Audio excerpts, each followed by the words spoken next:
Our idea does not stay alone. They are linked with others. So when two ideas are linked, we have a judgment, essentially. Now, it is what we have to study to understand what is judging. And judging is central in our life because what is the most important act of my mind? Is it to know what are things? No. It is the beginning. It is how to arrive to a conclusion, reasoning. The result of reasoning is the judgment. So the central act of thinking is judging. Does God reason? Does God make syllogism? No. God knows directly. He knows in himself. Huh? He has the unique act of God is to judge. And with judging, we have everything. Huh? We have everything. So that is the central act of human mind, is judging. It is, in fact, if we understand very well the first chapter, the concept. So if we have a concept, attribute to another concept, another reality, we have a judgment. So judging is to link. Link is the linking of concept together. Well, we have a series of judgment. In a judgment, we unite. For example, I say, Paul is strong. P, predicate. S, subject. Is, that's the symbol of is in logic. I said that as combine. I combine the idea of strength and I apply that to Paul. I attribute. When you study in primary school, we do not see the word predicate. You learn the word attribute. It's the same. Huh?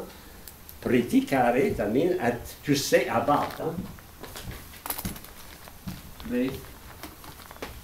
Predicare.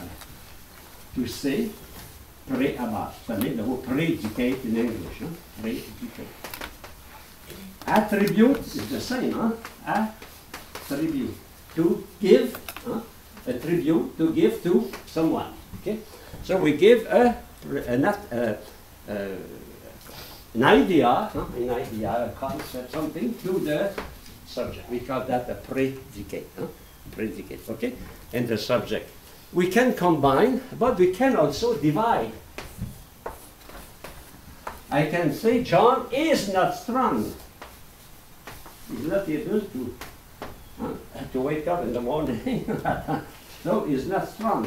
So here I divide. Okay, donc division or combination. Exclusion, negation, separation, or union. Okay, now defining judgment. Number A. We make continuously judgment as long as we are conscious, as we are awake. Judgment about certain things and circumstances. Why? Because continually we are receiving object through our senses. And receiving object through our senses, not only we know what are the thing, but because we are in contact with the thing, we are in contact with the reality, with what is outside of us. So there is no more, it is more than a concept. A concept can be independent of reality. For example, the concept of leprechaun. Irish know that. It is an Irish elf. Or the concept of cyclops. Or the concept of unicorn. We can imagine. Okay, the concept of Leviathan in the Bible. Those concepts are not linked with the reality. But the judgment, what is the characteristic of the judgment? It is that my thought of a thing is linked with the reality of the thing. If I say John is strong, the idea of strength is not in my mind universally. It is in Paul, in John. So it is always linked with reality. And if my mind is linked with the reality in the judgment, my mind will be true or false. I will be true or false. If what is my mind corresponds to the reality, if I say, for example, this board is green, I say that because in my mind, I know the board is green because of sense experience. I am true. If I say, this board is red, I know the board is red, is green, but I say it's red. No? So it's not conform to the reality. It can be because I decide to say a lie, or to express something funny, or I make an error in my mind. If I am, for example, blind color, maybe I can say that, you know. I can say that. Okay?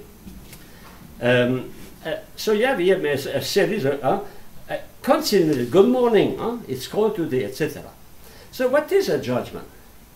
It is a mental process in my mind which obtains proposition. So the expression of my judgment is a proposition. The expression of the conceptualization, that is, it is the word. The expression of judgment is the proposition. In a proposition, you must have a subject, a predicate, and a verb. United, the subject and the predicate. Okay? So it is a proposition by combining or dividing. Combining or dividing, separating. In this proposition, if this is conform to the real world, what I say, what I write, and what I express is conform to the real world, the reality, I am true. So truth is the conformity of my mind to the reality. Okay? If the proposition is not conform to the reality, I say this board is red, I am not true, because it's not conform to the. So what is the criterion of truth? The conformity of my mind to the reality. Truth. We call that logical truth. Logical truth, because we see another kind of truth in the future. We call it ontological. So truth is the adequatio, that means the conformity, adequatio, equal, the conformity of my mind, intellectus, of my intellect, to the res, reality, res, in the republic, the thing which is public, that being a republic, the thing that is public. Does not belong to one man, to the king, it belongs to everyone. Public. Okay? So you see, by the way, we see that when I see is a conformity between a predicate and a subject, we see that truth is also a relation. Essentially, truth is a relation. The relation of conformity between the thing and my mind. You remember the 9 categories? Categories, quality, quantity, quality, relation. Relation. Okay. So what are not the elements of the proposition? So we studied the 3 elements. There are 3 elements. Predicate, subject, and the link between both of them. So let us begin by the study of the subject.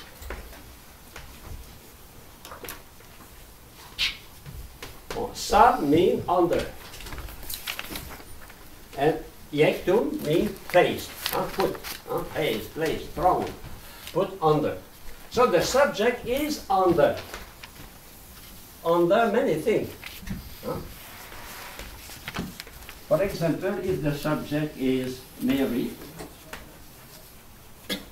Mary is a being, a human being. Mary is a woman. Mary is the mother of Jesus.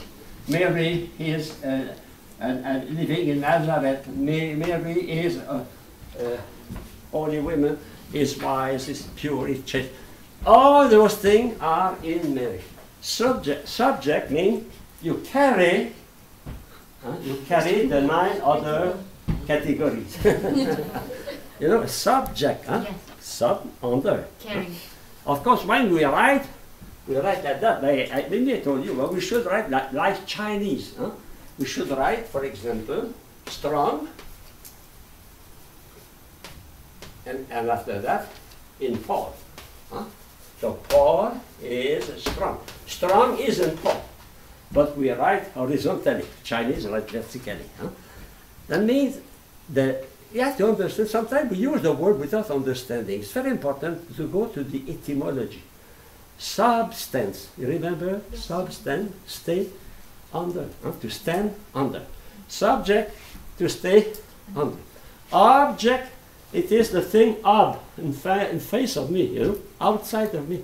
I see a cat. The cat is the object of my sight. Obstacle, you see, obstacle, oppose, oppose, oppose, obstacle, object in front of me. It's different. Okay, I continue. So it is the subject which is the foundation of every proposition. The foundation, why? Because it is under. It is under. Under the rest. Under the verb and under the predicate. The predicate and the verb are in Paul. Okay? So, because the subject is the foundation of the proposition, he will give to the proposition its extension. The extension of the proposition will depend on the subject. For example, if I say all American are human beings, if I say no American is an angel, if I say some Americans are rich, some Americans are not rich, all that indicates the extension of the proposition. So we see that soon. All the extent can be universal, can be particular, it can be singular. Paul, John, one, only one. Okay. We are preparing the rest. You know, I'm putting the foundation for. Logic is like geometry. It's like mathematics. Everything is preparing the thing coming after. So it's important that I insist on that because I am an old teacher, I know. And the problem of my students in the past was I realized they try to learn, but they don't understand. So I try to make them understand. I take the time to start at the beginning slowly. So for example, I explain you the word subject, subject. Why? Because when you see subject, now you will understand that it is under, you know. And because it is under, it will give to the proposition the extension of the subject itself, you know. If I say all men are mortal, or some men are dictators, it's not the same extension of men, okay? I continue. So from the subject Paul stands as the base for various predicates. Paul can be, is tall, is strong, is good, is a student, or the subject cat can stand for fast, black, mouse, hunter, etc. My subject can be a cat, and I put in the cat all the qualities of the 9 predicaments on the cat, even substance also. Cat is an animal. I have Paul, I can put in Paul all the, that is the visual expression of a judgment, a proposition. Now, in fact, if you look at the subject is determinable. Is in potency to be determined. Paul, for example, can be Catholic, can be Protestant, can be atheist, etc. So when I say Paul is a Catholic, what do? I determine. So the predicate is determining.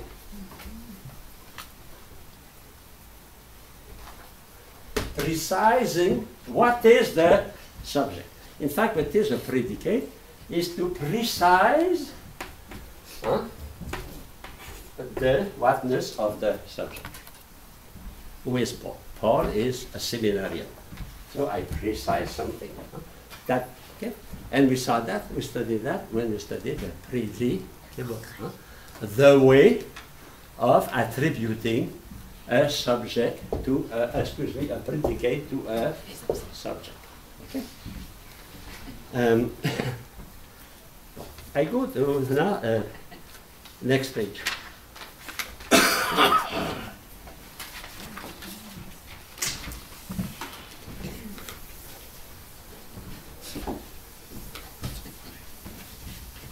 We saw that, in fact, a judgment, it is the attribution of a predicate to a subject. And when we study predicable, in fact, we were already studying the mother of the judgment. The mother of the judgment. That means how the predicate is attributed to a subject. And we saw that the predicate, we call it predicable, the way of attributing. We can attribute a subject in an essential way, as the essence, expressing the essence, or an accident. So the predicate can express either essence, and we start treating, you remember? What are the way of attributing a predicate to a subject expressing the essence? Genus, specific difference, and species. That is essential. And if you go to that, you have that, huh? You don't have that page? No. The division of judgment? Yeah. By 55. Oh, yeah, it's on the bottom of 55. Ah, okay, by 55. Okay. But look at that. You have judgment attributed in an essential way. And you have judgment, predicate. And you have predicate attributed in an accidental way. And we saw about accident. And those who come from the essence, we call that properties. And the other, they are accidents, inseparable, to play the same thing as a specific difference, or separate. So that here, it is exactly what we want to explain. I put that on page, what page? 55. After the... Okay. In the bottom. Okay. So I will come back on that after. Let us go now to the predicate. So the predicate can be attributed in an essential way or in an accidental way. And it is very important to do that because that will lead us to two kinds of demonstration. Two kinds of demonstration. Because when we demonstrate something essential and something accidental, we don't use the same process. I cannot demonstrate the so essential through deduction, and I can demonstrate accidental only through induction, experience. For the moment, I will not explain that. I will come back on that chart. That proof, what we studied before, will be used now. In fact, if you want to understand the many kinds of judgment, you must understand the predicable. If you want to understand in logic and in syllogism the different kinds of demonstration, you must know the predicable. So that predicable essential, genus, specific difference, and species, and accidental property, inseparable accident and accident. That should be always printed in your mind. So next page, a predicate now, the predicate. Is that which is asserted, affirmed, applied, said about the subject. It is that reality which asserted to in ear, in the subject as a base, in ear. Here comes from adhere. You know? What is the word to adhere? Cling to. Yeah. Huh?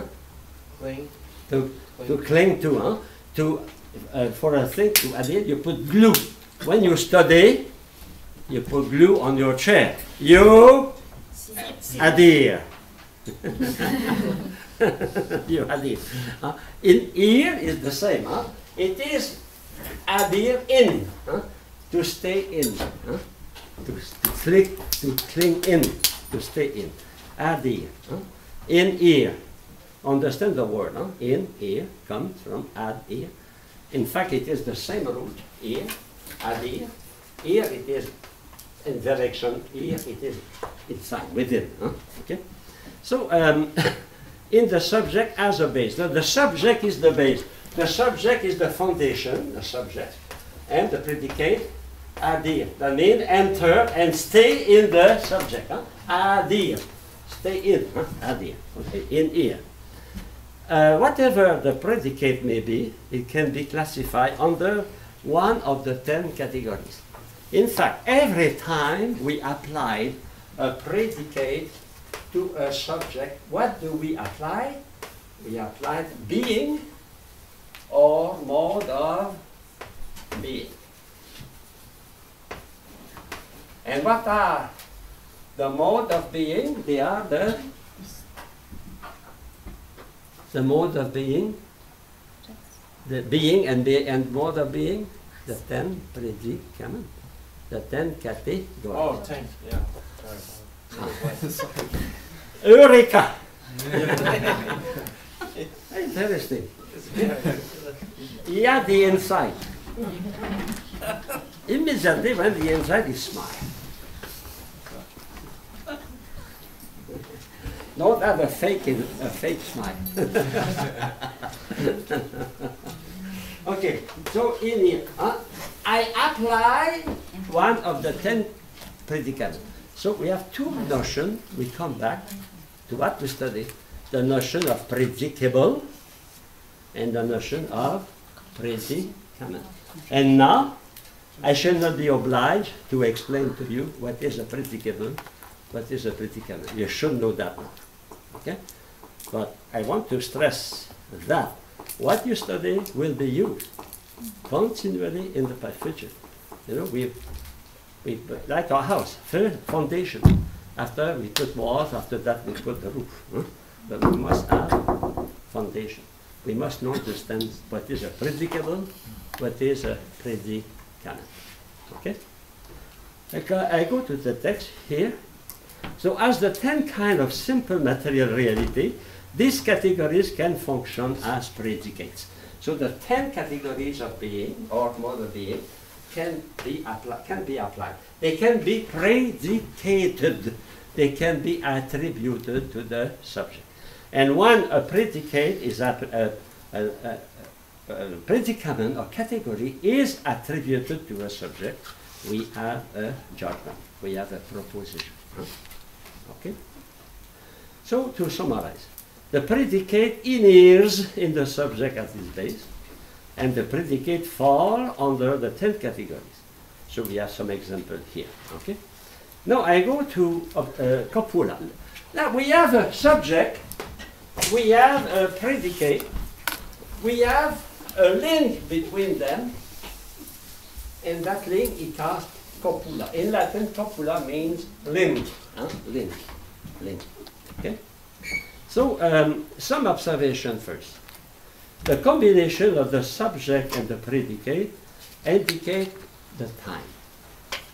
Because it can be in the past, it can be in the present, it can be in the future. Okay? Secondly, two words put together do not make a judgment. Paul, studying, or strong Paul is not a judgment.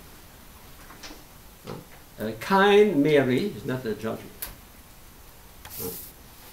The judgment is Mary is kind. Paul is strong. Okay? That means what makes the judgment? It is the verb. The verb, the copula, is the form of the judgment. The link, the copula, is the form of the judgment. The subject and the predicate are the matter, and the form is it. If you have no verb, there is no judgment. You have, that happens sometimes, people, they say two events, two things, but they cannot make a link between them. I give you an example. A detective, they arrive on the scene of a crime, okay? They observe, there is a corpse there, a dead body, and there is a gun there. And there is here a dress. They see three things. They are not able to make a link. When they will be able to make a link, they will have a judgment, and they can progress in the discovery of the criminal, So we can have, the problem, they learn a lot of things. We call that encyclopedic mind. They know. A good example of that is when you go to Jeopardy. I like that program, Jeopardy, Channel 8. 30 years. In fact, Mr. Trebek is a Canadian. So the people know a lot of things. Incredible. They know. Is it sufficient? We have to put that together. And in fact, when you write an essay, for example, I asked some of you in my class of philosophy of man to write a little essay, a reflection. What you will do, you will think and put that together. Thing apart have no value. I can know what is that. If I cannot make a link, I cannot progress. I give you another example. Suppose you arrive in a shop. You have many instruments, many instruments, but you don't know how to unite them, to make a link with them. You have that. We know, but you cannot make. So what is a judgment? It is to make a link between concepts, between knowledge. We know many things. Now we put that together. Okay. And to put them together, we need a verb. And what is the verb unifying a subject and a predicate? Is the verb to be. The unique verb in logic. In logic, there is only one verb. Of course, my teacher in literature, they don't like that. They say, don't use the verb to be. I don't want you to use the verb to be. But in philosophy, I want you to use the verb to be, and only the verb to be. What is the meaning of to be? To exist. It is the first act of everything. The most important is to exist. So to be, interesting. If it is the verb to be, that means that the affirmation of my judgment is necessarily linked with the existence of thing, no? Is necessarily linked with the reality. Therefore, if my judgment is necessarily linked with the reality, my judgment is also necessarily linked with truth and falsity. That means everything I judge must be true or false.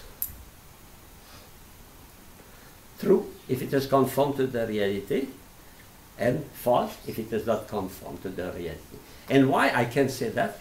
Because the soul, the form of the judgment is existence, is the verb to be. But the verb to be has two functions in this. It can express existence, but also verb to be sometimes is the equivalent of a column. For example, man, column is a rational animal. When you say that, here, do you affirm the existence of man? No. In the concept, we don't affirm the existence. For example, I can write a cyclops. Column, a man with one eye in the front end. Do I affirm The existence? No. So that here, the verb to be is the equivalent of a colon. In fact, it is only a definition. In fact, it is simple apprehension, first operation. When I say a leprechaun is an Irish health, Irish is a man, Irish they met on the street after on St. Patrick's Day after 10 bottles of beer. So that is not the existence. It's not existence. It is a definition. So, but when in a judgment, it's not a definition. A judgment is an affirmation of existence. And that goes to the, at that page, here, the existence, the judgment which are essential, judgment who are accidental. We will see that in that. Okay? So the copula indicate it is time bearing, indicate the time. The copula is related to reality, to existence. In fact, when you have that's very important, I tell you, when you have a proposition, for example, John likes apple. John likes apple. I told you there is only one verb, but you have the right to like. What we have to do. John is one who likes apple. You know? That is the predicate. And you have the verb to be. So that is important for the exercises, because in the language we don't say Mary is one who studies seriously. We say Mary is a serious student. Studies seriously. Studies seriously. But instead of studies seriously, in the logic I say Mary is, that means exists, as one who studies seriously. All the time come back to the verb to be. Okay? So, for more clarity, it is sometimes necessary to change the predicate from the non-copula to the copula form. Farmer feeds cows. The farmer is one who feeds cows. Okay? And that is important, not only for judgment, it's important for syllogism. We have syllogism. In 3 weeks we begin to study syllogism. We must know that. We must know to transform. If you say, those boys, they are fighting against, against I don't know, a dog or another gang, but I have to all the time come back to the verb to be. To be. Okay? I make a remark now. The copula is or was, indicate the time bearing, okay? It does not carry a meaning of existence sometimes. Here, I explain that. Here, there is no existence here affirmed by is. It is a definition. Another thing also, if I say John will be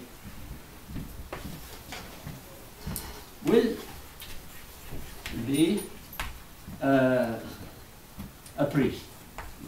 It's not very good English, will become a priest. I want to use the verb to be. Can I say that is true or not?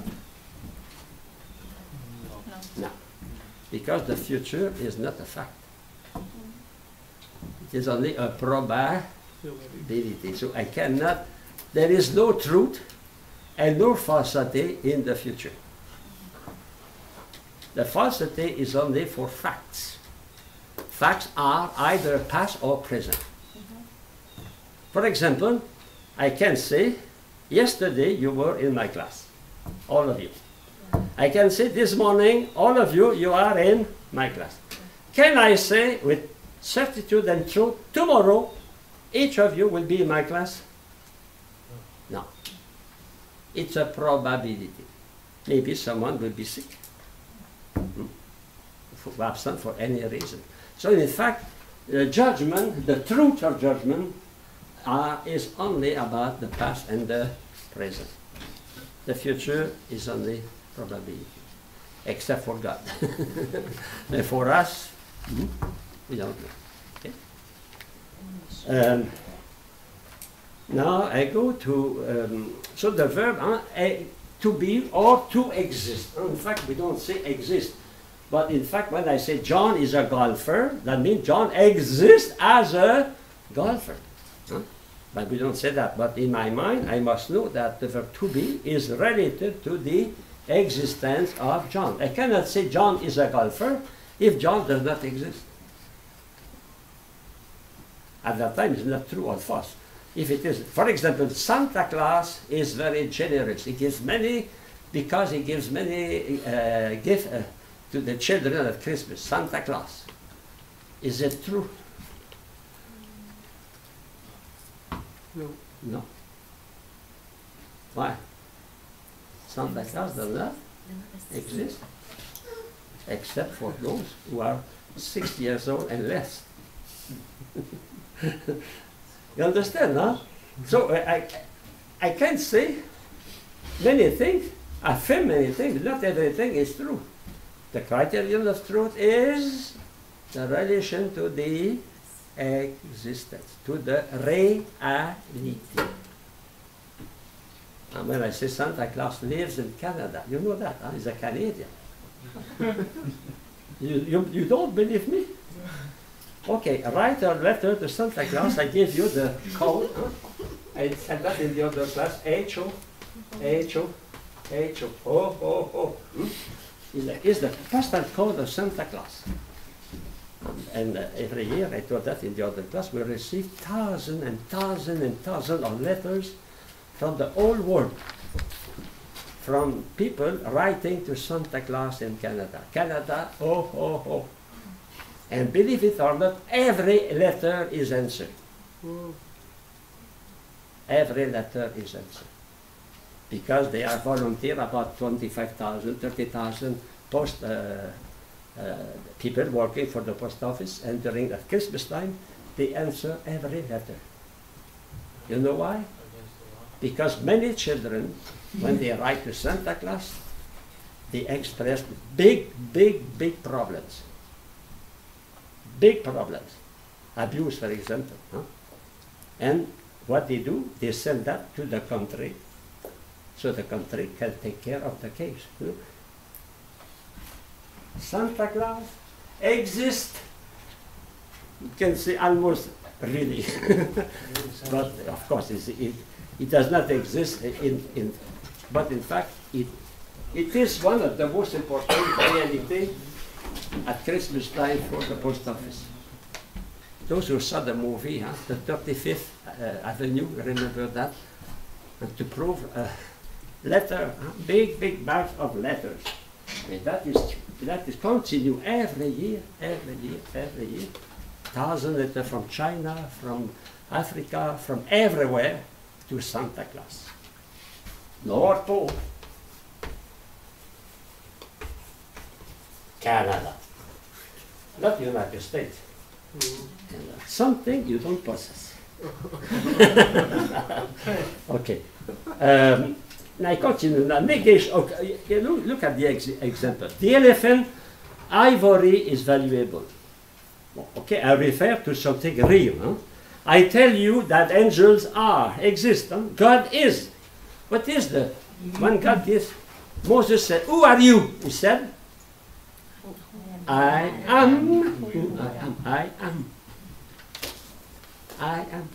Finish. I exist. My nature is to exist. Huh? Okay? So the verb to be is excessively important. Huh? That copula is not a joke. Huh? The most important verb in all the dictionary is the verb to be. To exist. Okay? A negative now. If I say does not exist, is not, that means it is a total exclusion. A total exclusion. If I say, for example, Santa Claus does not exist, that means Santa Claus is outside of the existing real being in the universe. A leprechaun does not exist, that means it's totally apart, totally apart of. So it is total exclusion.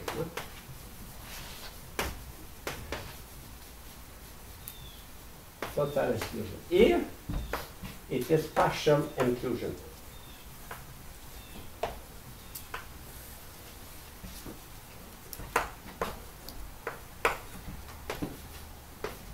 If you say, for example, Paul is a seminarian, that means in the whole group of seminarians, you have Paul.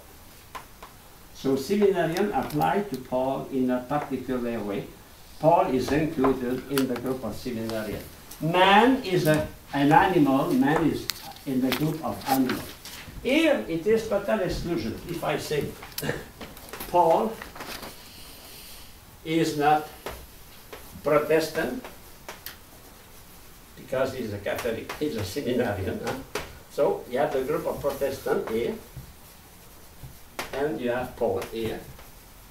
And Paul is totally outside of that group, excluded. Okay?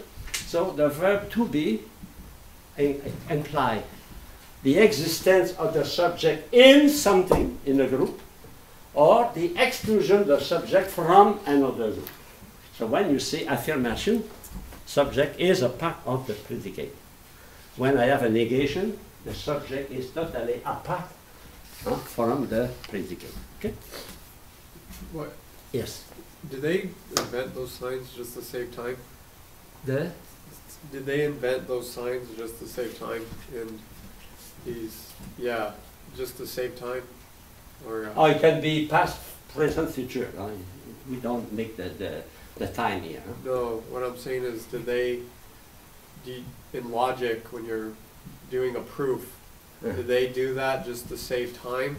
Did they make those signs just to save time in the process of doing it? To make it quicker? Yes, you know why we do that? Because in the past, the sign was equal. Uh-huh. But now the logicians, they prefer that, equal. In the past, the sign was that here. Now we prefer that. Okay? It's a convention. Huh? Gotcha. Because in syllogism, you go very far, like mathematics. Huh? Yeah. Okay. Okay.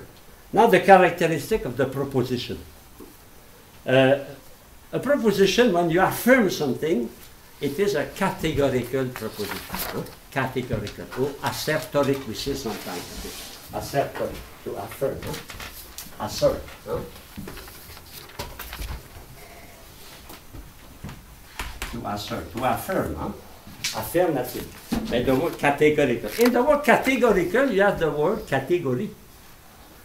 In fact, what is a proposition is to take a category, one of the 10 categories, you apply that to the subject. Categorical. Okay? Or declarative. We say sometimes declarative, assertoric or declarative. We declare, we affirm. Be careful, we can deny also. It's the reason why we don't say affirmative, because negative also are a proposition. If I say, for example, Santa Claus does not exist, it is also assertoric. It is a categorical proposition, but negative. So what is a proposition? It is a composite statement, subject and predicate and verb, copula, which is judged true or false, the formal truth, if it is conform or not conform to the reality. That is the proposition. The proposition is the expression of the judgment. Okay? I continue, next paragraph. The characteristic of the categorical proposition. Well, we have three characteristics we will have to study in detail. We have that on 2.1, 2.2, and 2.3. The first, an actual affirmation or denial. It's not a supposition. I cannot say if. I cannot say maybe. No. It is or it is not. That is categorical. Is or not.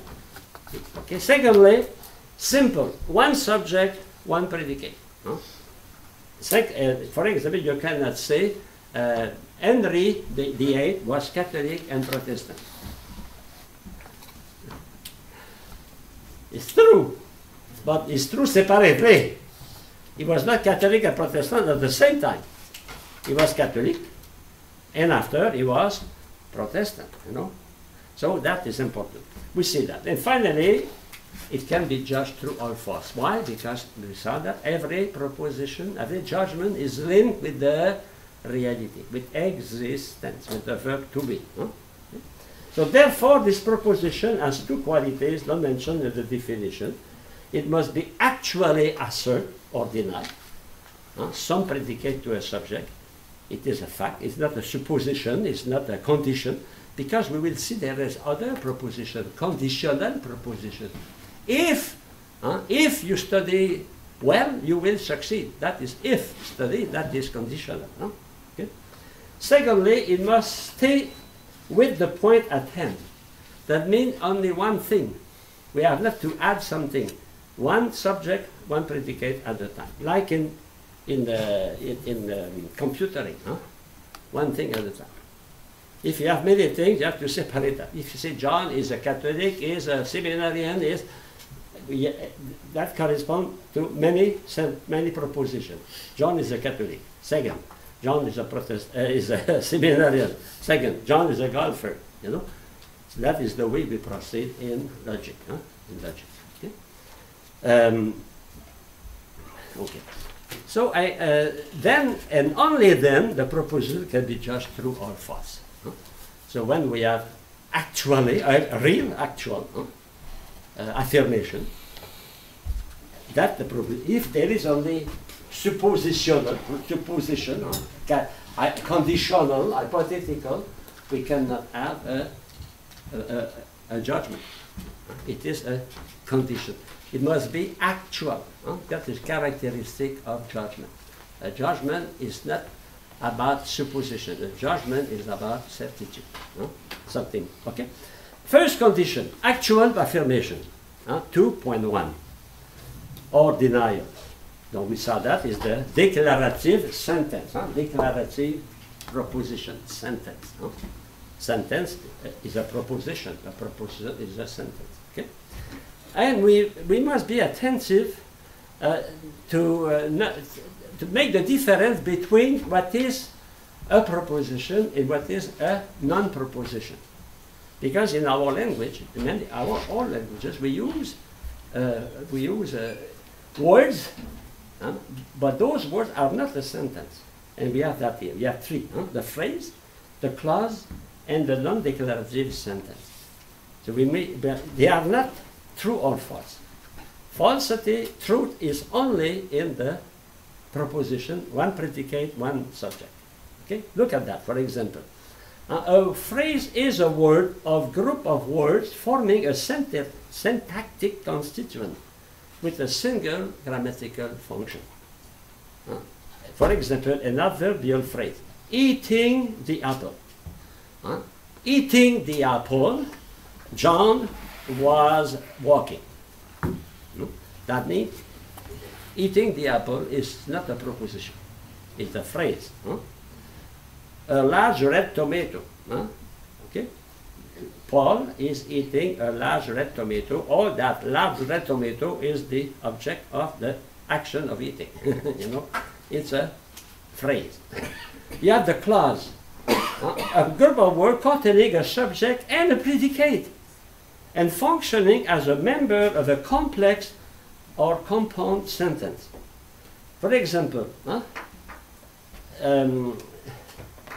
this ice cream soda, which costs $5, is sweet. So this ice cream soda, what is that? Subject. Which costs $5. What is that? A clause. Does the clause enter in the truth here? No. The clause is not constituting a judgment. For example, you say, John is a golfer. You say, John, who practiced for 10 years, is a good golfer. You practice for 10 years, what is that? A clause. So when you analyze, John is a golfer, you don't take care of that. The clause is not a judgment. It can be a judgment apart, but in the sentence is not a judgment. Okay? Finally, a non-declarative sentence. You give an order, go out, come here, John, come here. Is not a judgment, is not a proposition. Because John can come, John also cannot come. He can say no, he can say we don't know. Huh? So a command, an order, is not a judgment.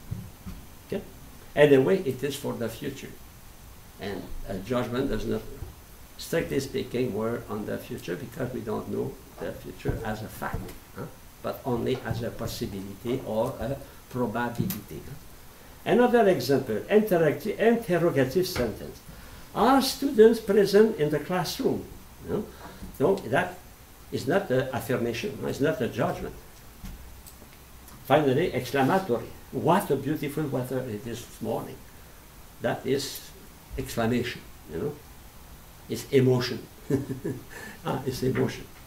So a judgment must be subject, predicate, linked by the verb to be, existence. Okay? Simple proposition now. Secondly, now the first actual condition, characteristic, the actual, not suppositional, not hypothetical. Secondly, simple proposition. One predicate and one subject. So if you have many predicates, you have to make many. For example, you say, John and Mary are husband and wife. John and Mary are husband and wife.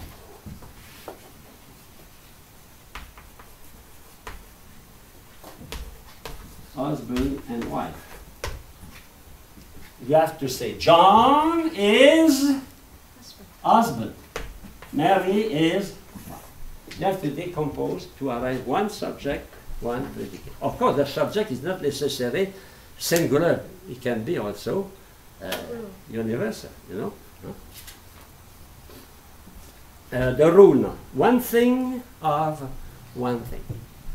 In fact, we arrive to computering. One or zero, no? Binary system, we say, one or zero. All computering is based on that. This rule applies, only to the simple reality, not to the number of words needed. We can have many words. For example, I can say Jack about trade, or Jack in the box, I can say mother-in-law, 3 words to express only one thing, one person, My father-in-law, Father-in-law is one thing. Mother-in-law is one thing, one reality. Jack in the box is one reality. That means it is not a word by word, it is the term. A term can be made with many words. For example, Jack in the box, we have 4 words. John in the box. But in reality, there is only Jack, only one reality. You open the box and Jack is happening. Children, they like that. You say, mother, look at that, mother. And the child is happy because he provokes some reaction in the mother. Okay, in fact, when the child is doing that, he is imitating his mother. Because the mother, many times, she provokes, she always provokes the mother also. Okay. For example, the human being is a rational animal. In fact, that is one subject, human being. Rational animal is one predicate, because it is species. The species is one reality. The viper is extremely venomous. Okay? But the elephant is huge and dangerous. We have said the elephant is huge. Secondly, the elephant is dangerous. Here we have 2 propositions. You have to divide. Okay? Paul and Peter are obedient. You must say Paul is obedient and Peter is obedient. Because why?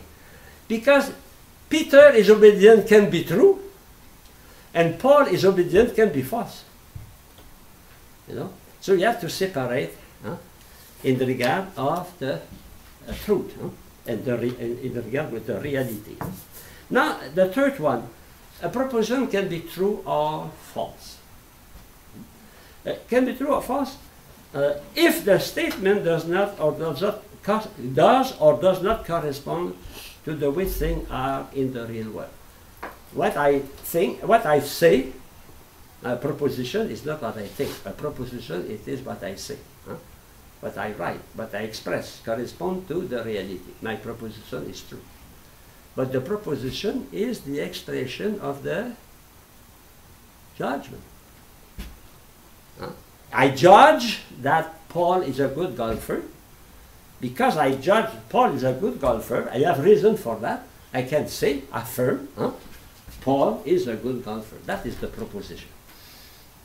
But the proposition must express your thought. When you talk, you express a proposition. That proposition has a meaning only if it expresses what you think. You know, if I learn, for example, in Africa, I said many times the Mass in Ewando and in Bassa, 2 languages of the mission where I was. I did that for about 20 years, 18 years. People understand, I did not understand. I said proposition, and the proposition were true, but in fact they were not really the expression of my judgment. That is very dangerous to say things we don't understand. And sometimes people have fun with that. I have a teacher, a companion, he taught with me. He was during the war, he was in Italy. Because he was a Canadian, he was taken into a camp of prisoners because he was a Canadian in Rome. He was studying in Rome. And he was sent to a prison in France, a prison for intellectual. They were doctor, physician, and it was like a university. And they had a lot of fun because they gave them all German soldiers, you know, very old, because they were, and they have fun. It was not very good. Their German wanted to learn French. And they have fun. For example, instead of meat, they will say shit. So, and they deform and they have fun. So that the German says with a goodwill thing, and the people will have fun at that. We can do that with any language, no? If I don't know Vietnamese, I ask you, how would you say in Vietnamese, thank you? And you say, go to hell. Huh? So another one will say, thank you, I will say, go to hell.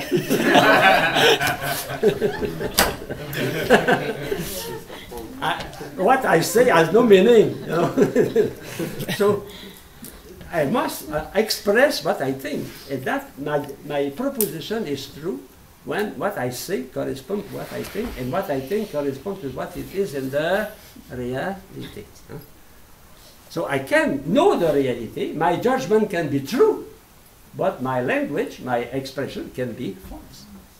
We call that a lie. Huh? What is a lie? You know the truth, but you don't tell the truth. You said the opposite to the truth. You know? So your proposition does not correspond to your judgment. Like those who said instead of meat, you say shit. Huh?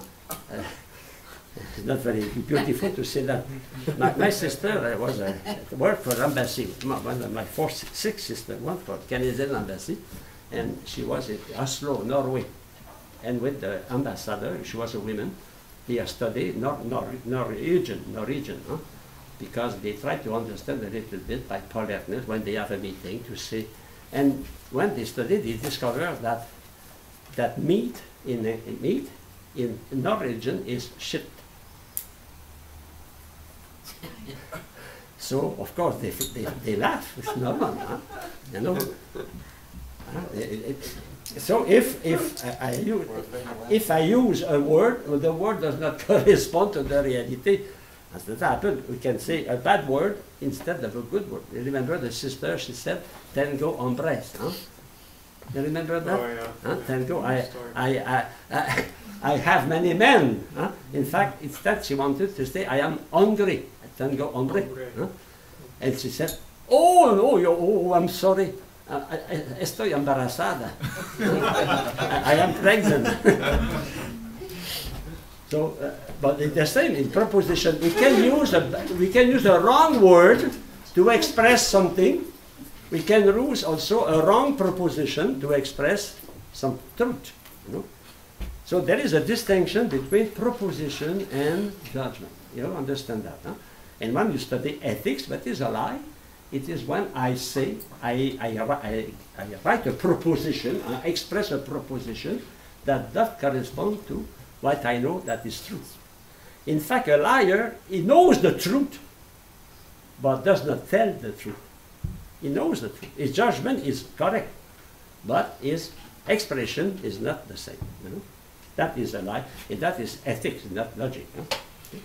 I continue. So the truth, what is that? It's the conformity, correspondence between the reality and my mind. We have that. There is, in fact, there is no truth in simple apprehension because we don't put together a thing. We have not the verb to be. For example, to know what is a cyclops is a man with one eye in the forehead. It's not true, it's not false. It is only a definition, you know. I don't affirm the existence of the cyclops.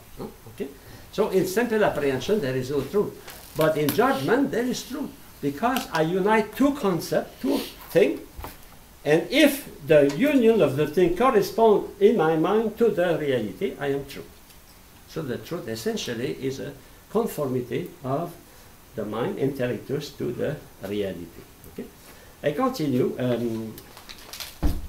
Accidentally, the act of simple apprehension can lead to falsity and error.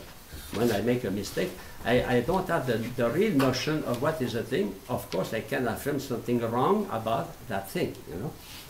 Truth and falsity are a property of the combination or division of this concept in the act of judgment. A concept alone is neither true or false. Cyclops is not true or false. Leprechaun is not true or false. And the proposition is the expression of the concept. So it is primarily the proposition which is conform or not to the reality, is fitting the reality, matching with the reality. So strictly speaking, truth is in the judgment. It's not in the reasoning, it's not in the concept, it's the judgment. When I was a brother in Christian instruction, I remember what are the conditions to become a brother, teaching brother. First, to be baptized. Second, to have a good judgment. A good judgment. So, studying philosophy should develop a good judgment. Okay, that type of proposition now. Okay. Now, the proposition, if you look at what we study from the beginning, is made with the predicate and the subject, but a proposition can be affirmative or negative. We call that the form of the proposition or the quality of the proposition. Or the quality of the proposition, the form of the quality of the proposition. So negative or affirmative. Okay?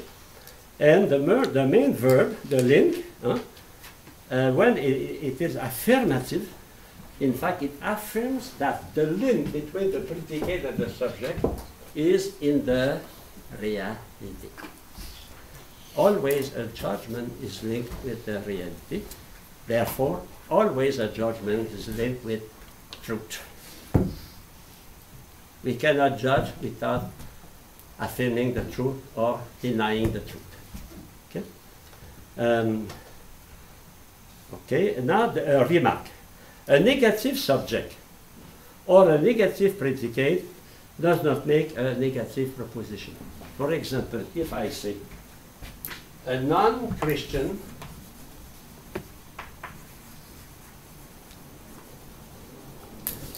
cannot be baptized. I cannot become a priest. A non-Christian cannot become a priest. Non-Christian is the subject. I can say a non-Christian is preparing for baptism.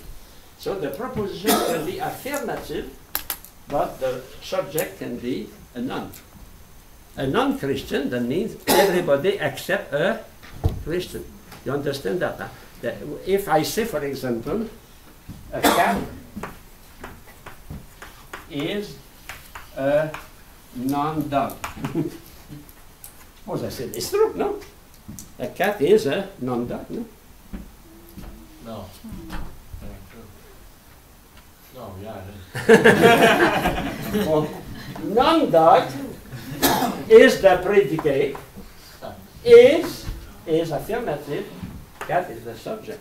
So the noun is not on the verb, the noun is on the predicate. For example, S, non-P. The predicate is denied, but the verb is, we saw that when no, we will see that because I think about the other class, conversion. We study that next class. Okay. Now the extension. The extension, that means the subject is the foundation of the proposition. You remember that? Huh? So the subject can be universal. Huh? It can be particular. It can be singular. It can be indefinite. Well, subject can be universal. If I say all Americans are human, huh? All dogs are non-rational, etc. Huh? That is universal. If I say some American, some seminarian, some Catholic, is particular. That means a part of the all Catholic,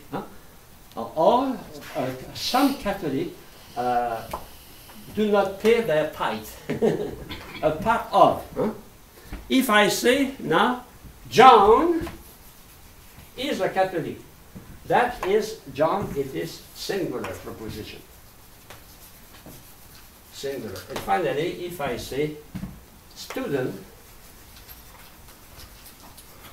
are attentive, I say men are rational. Animal. That is, we don't precise if it is all student or if it is some student with a student. We call that indefinite. So how we can know the proposition will be universal or particular depending on the link here. If the predicate is linked to the subject in an accidental way, it is a particular. That means some students are attentive. When I say students are attentive, that does not mean every student. In general, in general, but there can be some exception, some exception. So that when you have that is important. When you have indefinite proposition, and the predicate is linked to the subject in an accidental way, you have a particular. You can say some student. Okay? Now, if the predicate is linked with the subject in an essential way, then it is the essence of man to read. But you see at that time it is universal. So I say birds have wings. Now, if you say birds have wings, it is universal because it's a characteristic of a bird to have wings, you know. Fish, they swim under the water, in the water. When I say that, it is for every fish. But if I say fish are appreciated by human beings, well, it's true, but not everyone likes fish. Someone, they never eat fish. So we can say is a particular. So the criterion to know if an indefinite proposition is universal, it is when it is necessary link, essential link between the predicate and the subject. If the predicate in the subject is not, the link is not necessary, it is a particular proposition. So now, if we mix both of them together, I will finish by that before take a good meal. You have form. It is the quality, affirmative or negative. And you have the extension, universal and particular. We don't take care of the other. Why? Because John entered in the particular. And excepting when it is a contradiction. So I can say universal affirmative. Universal affirmative is A. Particular affirmative